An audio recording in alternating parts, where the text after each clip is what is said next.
अस्सलाम वालेकुम। आज हम बात करेंगे मोहब्बत सतरंगी के 42 एपिसोड के बारे में। तो वीडियो शुरू करने से पहले हमारे चैनल को सब्सक्राइब कर लीजिए अगर अभी तक आपने नहीं किया, ताकि हमारी हर न्यू वीडियो आप तक पहुंच सके। यहाँ पर हुमा जैसे ही देखती है तो वो आकर अपने बेटे को कहती है कि तुमने इतना बड़ा रिस्क ले लिया, तुम्हारे बाप को तो तुम्हारी इस कुर्बानी का कोई एहसास ही नहीं होगा। लेकिन अरमान कहता है कि ऐसी बात नहीं है, मैंने ये सब कुछ डैड के लिए किया और मुझे पता है कि अगर मुझे कुछ हुआ या केस बना तो डैड संभाल लेंगे। दूसरी तरफ हारिस यहाँ पर आता है और महजबीन को कहता है कि जल्दी से ब्रेकफास्ट कर ले, मुझे पता है आपको भूख लगी है। वैसे भी आज हमें बहुत ज़्यादा काम करनी है, शॉपिंग वगैरह भी करनी है क्योंकि हमारे पास कोई कपड़े वगैरह भी नहीं रहे। महजबीन उसे इतनी नॉर्मल देखकर हैरान हो जाती है और कहती है कि इतना सब कुछ हो गया और आप फिर भी इतने ज़्यादा नॉर्मल है, मुझे समझ नहीं आ रहा, हमारी ज़िंदगी एक रात में बदल के रह गई है। और वो गुस्से से चली जाती है। तभी हारिस को याद आता है कि हाशिम कैसे महजबीन के लिए परेशान रहता था। एक दफ़ा उसने उसे लंच पे लेके जाना था तो वो उसे कहता है कि भाई जब मैं उसे ऐसे कह देता हूँ तो उसे भूख बर्दाश्त नहीं होती, मुझे जाना पड़ेगा, ऐसे करो, मीटिंग कैंसिल कर लेते वरना वो तो बेहोश हो जाती है। हारिस को ये बातें याद आती है तो उसे याद आता है कि मुझे ये सब करना चाहिए। इतनी देर में साबिर भी बहुत ज़्यादा परेशान होता है। वो कासिम को कहता है कि मेरे ख्याल से हमें स्टैंड लेना चाहिए था और शमीम को रोकना चाहिए था, लेकिन क्या करूं, मैं कुछ नहीं कर सका। तभी कासिम कहता है कि वाकई आपको स्टैंड लेना चाहिए था, चाहे आपको चाचू के खिलाफ ही जाना पड़ता तो आज महजबीन इस सब से ना गुजर रही होती। इतनी देर में हारिस जाता है नाश्ता लेकर महजबीन के पास और उसे कहता है कि खाना खा ले, मुझे पता है जब आपको भूख लगी होती है तो आप बेहोश हो जाती है, ये सब कुछ मुझे हाशिम ने बताया। महजबीन ये बात सुनकर हैरान हो जाती है और कहती है कि हाशिम आपसे मेरी बातें किया करता था। तभी वो बताता है कि हाँ, एक दफ़ा जब वो मीटिंग में मेरे साथ था तभी उसने तुम्हें लंच पे लेके जाना था तो वो ये सब स्टोरी बता रहा था, इसीलिए अब आप नाश्ता कर ले क्योंकि नाश्ते से क्या नाराज़गी। इतनी देर में यहाँ पर अब्बा मियाँ आते हैं और आकर शमीम को समझाते कि मुझे पता है कि अब कारोबार नहीं रहा, लेकिन कोई बात नहीं, तुम टेंशन ना लो, सब बेहतर हो जाएगा। हाशिम नहीं रहा तो क्या हो गया। इतनी देर में शमीम कहता है कि मुझे तो जहाना की भी बहुत ज़्यादा फिक्र हो रही है और कारोबार की भी, बस समझ नहीं आ रहा क्या करूँ। यहाँ पर हारिस आता है महजबीन के पास और आकर कहता है घर से कोई कॉल आई, तो वो कहती है कि नहीं मुझे नहीं पता क्योंकि मेरे पास तो मेरा मोबाइल ही नहीं है। वो कहता है कि अच्छा मेरे पास एक मोबाइल है, मैं आपको ला के दे देता हूँ।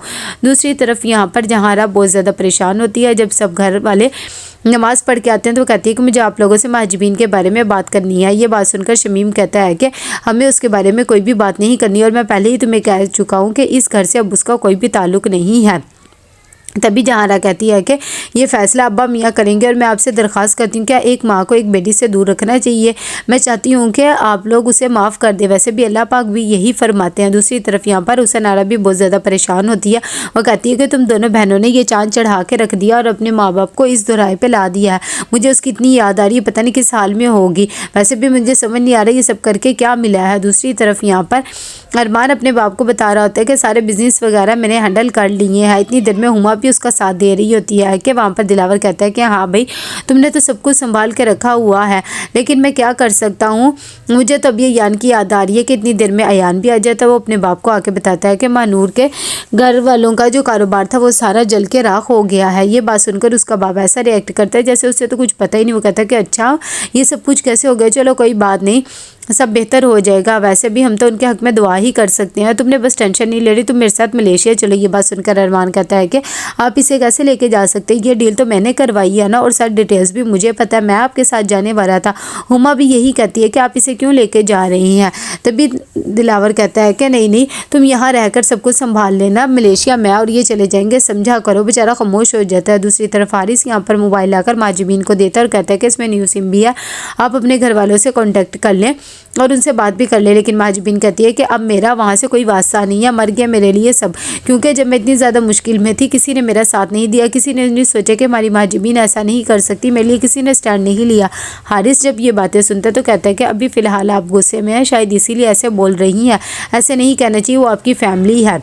दूसरी तरफ हुमा यहाँ पर आती है और अरमान को कहती है कि देख लिया तुमने अपने ये सब नतीजे और कुर्बानियों का सबब, तुम्हारे बाप ने तो सब कुछ उठा के अपने बेटे को दे दिया, तुम्हारा तो कुछ नहीं रहा। अरमान भी ये बातें सुनकर हैरान हो जाता और कहता है कि ये सब कुछ अयान ने मेरे से छीन लिया है, हालांकि सब कुछ मैं करता हूँ, ये मीटिंग भी मैंने अरेंज की थी, लेकिन डैड ने एक सब کچھ اسے دے دیا منٹ میں ہی۔ ایان آتا ہے اور کہتا ہے کہ مجھے یہ سب پیسہ دولت نہیں چاہیے، تم پریشان نہ ہو، میں اب منع کر دوں گا ڈیڈ کو ان کے ساتھ جانے سے، تم ہی چلے جانا اور مجھے یہ سب کچھ نہیں چاہیے۔ یہاں پر حسن آتی ہے اور شمیم کو سمجھاتی ہے اور کہتی ہے کہ جو کچھ ہوا سب آپ بھول جائے، مجھے پتا ہے کہ مہاجبین سے ایک بہت بڑی غلطی ہو گئی ہے، لیکن ایسے دل پہ لگا کے نہیں رکھنا چاہیے۔ تبھی شمیم کہتا ہے کہ تمہارا بہت بڑا دل ہے، مجھے پتا ہے کہ تم نے جو قربانی دیا، لیکن اس نے جو حرکت کیا وہ ناقابل قبول ہے۔ دوسری طرف یہاں پر جہارا بہت زیادہ رو رہی ہوتی ہے، اسے مہاجبین کی بہت زیادہ یاد آتی ہے، لیکن وہ کچھ نہیں کر سکتی۔ یہاں پر حارث شاپنگ کر کے آتا ہے مہاجبین کے لیے اور اسے کہتا ہے کہ ضرورت کی ہر چیز ہے اور میرے خیال سے اگر آپ کو کچھ اور چاہیے ہوگا تو آپ مجھے بتا دینا، بلا جھجک، شرمانا نہیں ہے۔ دوسری طرف رات گئے جہارا آ جاتی ہے ابا میاں سے بات کرنے، تبھی شمیم اسے بہت زیادہ روکتا ہے، لیکن وہ کہتی ہے کہ میں نے آپ سے ایک درخواست کی تھی کہ آپ مجھے بتائیں کہ میں مہاجبین سے مل سکتی ہوں یا نہیں، ویسے بھی ایسے کسی ماں کو اپنی بیٹی سے جدا نہیں کرنا چاہیے، اگر آپ لوگوں نے ایسے کیا تو میں یہ گھر چھوڑ کے چل جاؤں گی۔ تبھی شمیم کہتا ہے کہ تمہارا تو دماغ خراب ہو گیا ہے، یہ گھر ابا میاں کا ہے اور وہی فیصلے کریں گے اور اس میں بولنے کا تمہیں حق نہیں ہے۔ اتنی دیر میں جہارا ہاتھ جوڑتی ہے اور کہتی ہے کہ ابا میاں پلیز ایسے سخت دل نہ بنے ورنہ میں اس گھر میں نہیں رہوں گی۔ تو کیسا لگا آپ کو ایپیسوڈ؟ لائک اور شیئر کر کے لازمی بتائیے گا۔ اللہ حافظ۔